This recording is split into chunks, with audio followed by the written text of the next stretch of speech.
If you're a Texas landowner and you're interested in improving the quality of the genetics on your ranch, you can contact me at deerandwildlifestories.com. All right, why don't you tell me who you think this deer is? You should know him. Really? Yeah. Oh, I think I know who this guy is. This is awesome. If that's who I think it is, that's gonna be good. Howdy everybody. Welcome to Deer and Wildlife Stories. My name is Keith Warren. Today, we're about an hour east of Austin, Texas at a ranch called the Keeper Ranch. And I think after you see the deer, you're gonna realize that they're all keepers.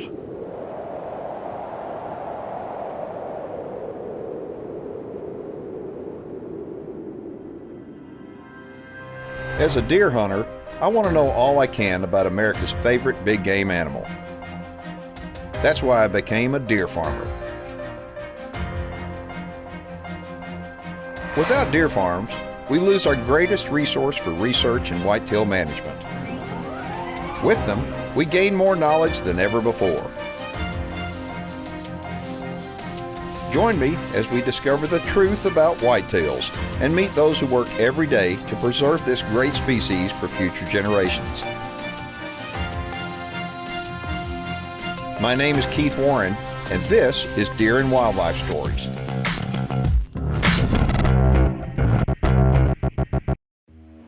I've known Bryant Kern for, I don't know, I guess 4 years maybe? Anyway, maybe longer than that. And I know him very well. Bryant is a really good young man. Okay, he's honest, he's knowledgeable, and he's dependable. And it's for that reason that Greensmith has him out here taking care of the deer at the Keeper Ranch. My name is Bryant Kern, and I'm the deer pen manager at Keeper Ranch.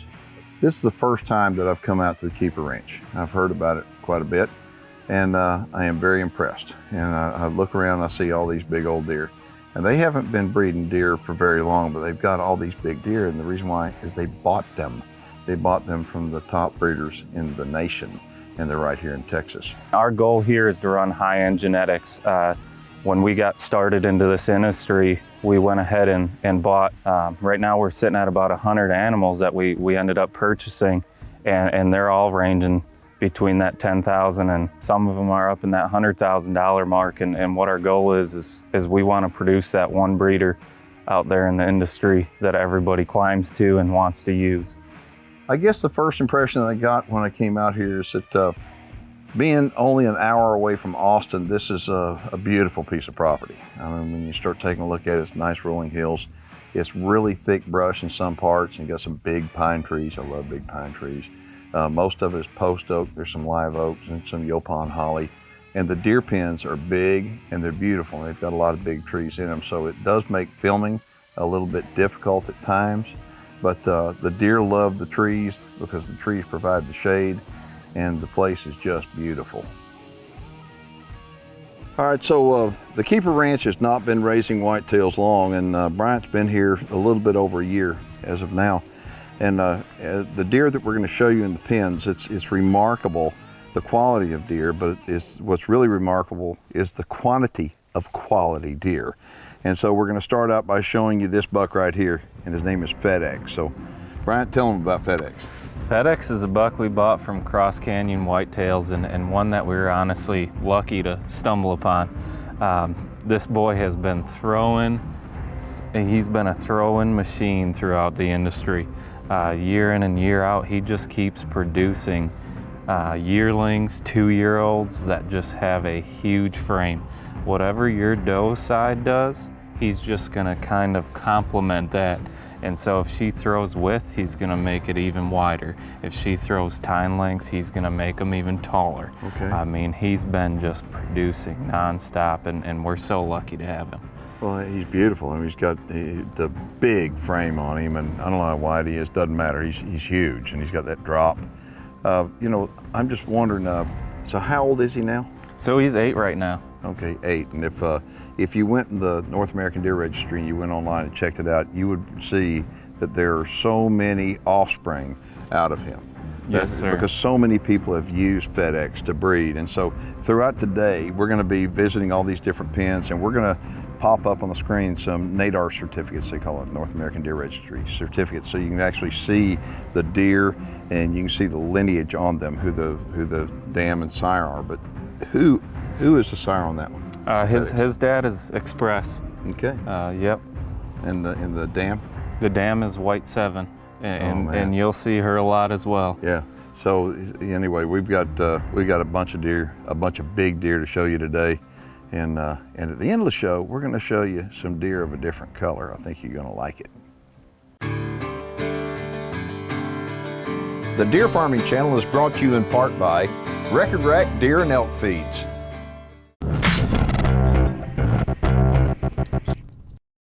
Soft sticks. That was too loud.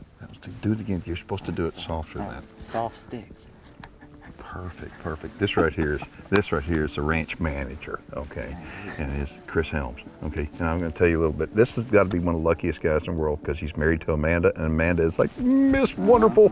She's awesome. But anyway, get out of here. We got to do this. Okay. All right. So I'm going to read this to you. You got to help me. Okay. This is some viewer feedback from a guy by the name of Terrence. I'm from North Carolina and a senior in high school. I've watched every deer and wildlife story show online, and I want to be a deer farmer. I'd like your advice on the best way to become a deer farmer. Make a lot of money. No, seriously, I think, Terrence, the best way I think for a high school kid to become a deer farmer is probably become a deer farmer intern. Yeah. I mean, think about that. Yeah. I mean, and get yourself some experience. The more experience, the better. Yeah. You know, when I started out during college, it was going to do internships during the summer, and shortly after that, I knew I was hooked. Yeah, and if you're interested in becoming a deer farmer, or in an internship, I should say, get a hold of me. I mean, seriously, get a hold of me. I don't care if you're in North Carolina or Florida or Texas. Heck, I always get interns. So, Bryant's got interns out here. So get a hold of me. You can go to our website and hit the Connect with Keith tab. All right. Why don't you tell me who you think this deer is? You should know him. Really? Yeah. Oh, I think I know who this guy is. This is awesome. If that's who I think it is, that's gonna be good. All right, so I'm gonna introduce you to a deer right now, and his name is Landmark. Take a look at him. He is a 4-year-old, and the reason why I know so much about that deer is that deer, we actually filmed him at 2 years old over at Divine Genetics, okay? I mean, yeah. He was over at Coles, and at 2 years old, you could tell he was gonna be something. I mean, what an awesome deer. And now take a look at it. He had 2 more years to him, and I mean, he is an incredible deer. Now, we talk about partnerships a lot of times on the show because deer are worth so much money. A lot of times it's, people find it better to maybe partner on $2 rather than own $1. So as far as partners go on Landmark, tell them who your partner is. Cole gave us a call, Cole Wolf over at Divine Genetics. He gave us a call about 5-6 months ago, and he said, hey, you know, I got a guy that's looking to get out of Landmark. Could we go ahead and make a partnership happen with y'all? And as soon as I got that call, I knew we were going to be pulling the trigger. I mean, how can you go wrong with that beautiful 4-year-old?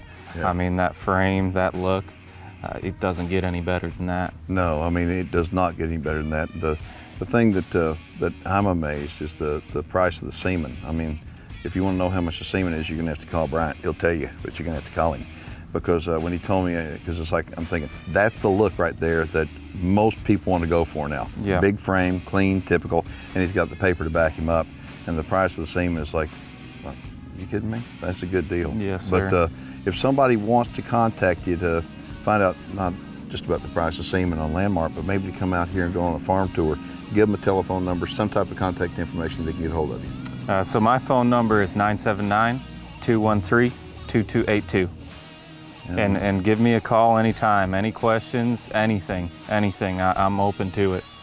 You know, the thing about Bryant that I really, really appreciate is the fact that he'll pick up the phone, he'll talk to you, okay? You're not gonna be waiting forever. He's like, right now, he's on it. And so he'll get a hold of you, and you know, there are people that are out of state that will partner on deer down here in Texas.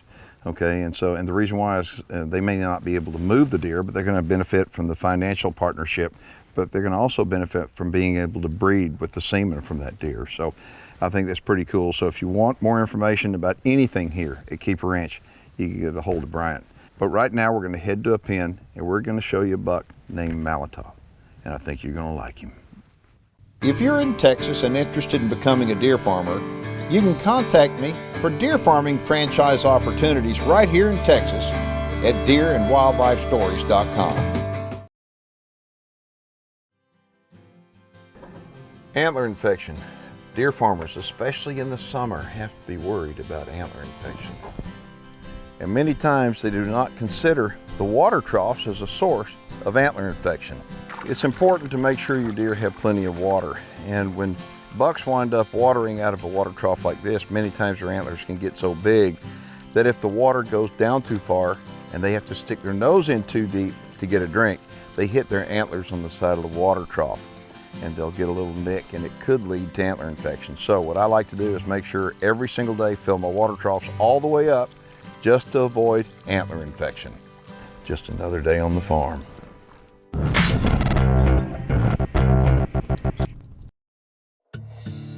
Now these deer, I mean, when you start taking a look at them, I mean, if you went on the deer registry and you checked out how many deer have been sired by these big sires here, there'd be hundreds, maybe into the thousands. I mean, there's a lot of deer that have been sired from these great big breeder bucks here. And so the whole point of all this is to tell you that the person that winds up, he owns this place, Green Smith is his name. Green Smith is a nut about white-tailed deer. He is passionate about white-tailed deer as anybody I know. And I can tell you that anybody that comes out here knows instantly that Green is nuts about whitetails. So before this, I was working up in Missouri, and I've been down here at Keeper Ranch in Texas for about a year now. And I've been very blessed to have such a great owner. Green Smith, he's a guy that just started in this industry. He bought his first animals at Texas Top 30, January of 2018. And since then, he's been engrossed in the genetics of these animals and something that he's very passionate about. Honestly, he's second to none as far as being able to tell you about his deer, and not only that, other people's deer. We've been blessed as a team to just have such a great owner, and he's been fantastic. I couldn't say anything bad about him. All right, so we've already shown you a bunch of big deer right here at Keeper Ranch, but we're in another pen right now, and I can see some monsters from here. What's the deal with the guy that's cut off? Who is that? He's our buck Molotov. He's express over 4M gone nuclear. Why'd you cut him off? We actually had to cut him off because he had a little antler infection going on, and so we just wanted to make sure he was safe and sound and keep him good and healthy. And so y'all got video though before that, right? We got video right before that, and he's looking good. I mean, he was 30 inches wide and 30-inch beams, and he was pushing 300. Really? Yes, sir. Really? Yes, sir. And his name is Molotov. Yep. Okay. Wow. And so how long ago did you cut him? We cut him about a week ago. Okay, now, I was gonna say who's that other big guy in there, but that's a dumb question. Which big guy? I mean, I'm telling you, I'm sitting here looking and go, okay, you got some, okay. How can I take? Is it a blue or a white tag? Blue. That blue tag is Excess. He's 7 years old this year, and if you don't know his pedigree, you haven't been around the industry long. He's Express over Tasha. That's as strong as it gets right there. Yes, sir. I mean, that's unbelievable. That's Excess. Okay, now there's another big boy in there. Who is that? That big boy is Great White. He's free agent over Orange 888, and you know, he's been producing some good, clean typicals. I mean, even though he looks non-typical like that, he's throwing typical. Even though he looks non-typical, he's throwing typical sons and big, framey yearlings. What's big, that thing framey. on his back? You know, honestly, I think that's part of the reason why they named him what they named him. He's got that white patch right on his back there. Wow. And how old's he? He's going to be 8. Okay. So these are older, other than Molotov. These guys in here are older than the breeder bucks. Yes, sir. We just wanted to buy some big name guys that people would know in the industry. You know, bucks that have been around for a while, and hopefully get us jump started with our program. Okay, so folks, as you're looking at these deer, I mean, a 7 or 8 year old breeder buck, you can see what they're going to look like. At some point, they're going to start going backwards, but it doesn't matter when they go backwards because it's not the antlers that you're looking at, it's the paper. Yes, sir. And yes, sir. And the sons is a big thing. Yeah. I mean, looking at their sons, I mean, some of those 8 or 9 year old deer that are still prominent in today's market, the reason why is because of their paper and their production. Yeah. Okay, so address, if you would, the North American Deer Registry and how important it is that these deer are in there and that brings them value. It's very important. I mean, you got a non-registered animal and you're not going to get anything for it. These animals, when you start to get into the high dollars, you need that paper, and people base everything off of what they've produced, what the doe side has produced, what the buck side has produced, and that's how they gain in their value. And so every one of these deer is in the registry. Correct? Yes, sir. Every single deer we have at this place is in the registry. And the best piece of advice I could give for somebody getting in the industry, don't ever buy a deer unless it's in the North American Deer Registry. I mean, if you do, you're gonna kick yourself. Yes, sir. You definitely will. You're gonna kick yourself. I don't care how big it is. You're gonna kick yourself. These are some good looking deer now. Yep, they are. He's got some deer that we're fixing to show you that are kind of a deer of a different color. Don't go anywhere. The Deer Farming Channel is brought to you in part by New Dart, leading the industry in accuracy. All right, well, we're not going to need to have a long lens on these deer for sure. And if you think those are funny looking white-tailed deer, they are. They're actually fallow deer. Okay, and so I'm really surprised. I mean, I know that there's a trend in the Texas industry from a lot of deer breeders to start with the fallow deer. But yeah. This is the first opportunity for us to actually sit down and talk to somebody about it. So tell them what's going on with the fallows. I mean, what's going on is there's a whole lot less government regulation. I mean, that's a big part of it. You know, Texas Parks is kind of chomping at us a little bit here with the whitetail, and so it's a great avenue. And with our big boys kind of coming out and leading the way, a lot of people are taking interest because they've seen fallow that they haven't seen before. Yeah, and you know, these guys right here, first off, if you're not familiar with fallows, they're 3 different color faces basically. You're gonna have whites and chocolates and spotted. And of course, you've got these guys in here. What has been your experience with which one gets bigger? Generally speaking, it's either the spotted or the chocolates that get bigger. I've seen a couple of big whites, but for the most part, it's spotted and chocolates. And these guys are how old? These guys are all 2 years old in here. Wow. Okay, and so the cool thing about the fallow deer is that they're going to play the genetic game just like we do on the whitetail side.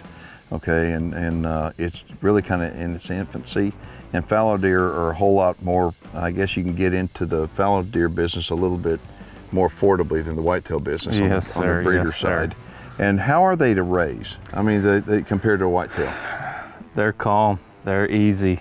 They're really easy. I mean, look how close they are. I mean, these guys they're docile. Yep, not bottle fed, and they come up that close. Really? Yep. It's okay, just so in their nature. Now keep in mind, folks, these are breeder deer. These are not to be hunted. These are breeder deer. It's breeder stock. And so, speaking of that, you know, just like here at the Keeper Ranch, they sell whitetails. Well, they sell fallow deer too. Tell them about the big boy that y'all sold. The big boy we sold, I mean, his name's Bullwinkle, and he's over at Cross Canyon right now. We sold, actually at this point, we're up to 75%, 25% between 3 partners, and we retain 25% ourselves. So, but yeah, he's something to see. How old is he? And I mean, he's got to be one of the biggest ones in the world. I think we got a world record on our hands, yes sir. And he's 3 years old. He's only 3 years old? Yep. Holy smokes! And so genetically, are any of the fallow that you've got on the farm out of him, related back to him? We have a couple of fawns we had this year that are out of him, but then we also have 2 half brothers to him. One is in this pen here, and then the other one is just a yearling spike. So you've got some older bucks. These guys in this next pen are older, right? Yes, sir. Yep, they're 4 years old. Okay. And you can tell there's a considerable difference between these 2-year-olds and those 4-year-olds. I mean, take a look at what the age is going to do on it, but at the same time too, genetics. I mean, those guys, I mean, I don't know how you score fallow deer, but when I take a look at Bullwinkle, it doesn't matter what he scores, like, he's big. Yeah. So if people were interested in, say, fallow deer farming, and they have fallow deer questions, give them a telephone number they can call you. 979-213-2282. And what I would recommend when you call Bryant and you make an appointment to come out here, come out in the evening, bring a pair of binoculars if you're going to look at the whitetails, because they're not going to be up close like these fallow deer. But be prepared to spend a couple, 3 hours. I mean, come out here and take some time. There's a lot of big deer. The fallow deer are awesome. I mean, this is a new industry, kind of. It's just starting up, so it may be a good time for people to consider coming on out and getting into that industry. But if you've got any questions or comments about the show and you would like to get a hold of me, head on over to the website and leave any questions or comments. I'd like to hear from you. My name is Keith Warren, and you've been watching Deer and Wildlife Stories. Darn it. That's right. That's right.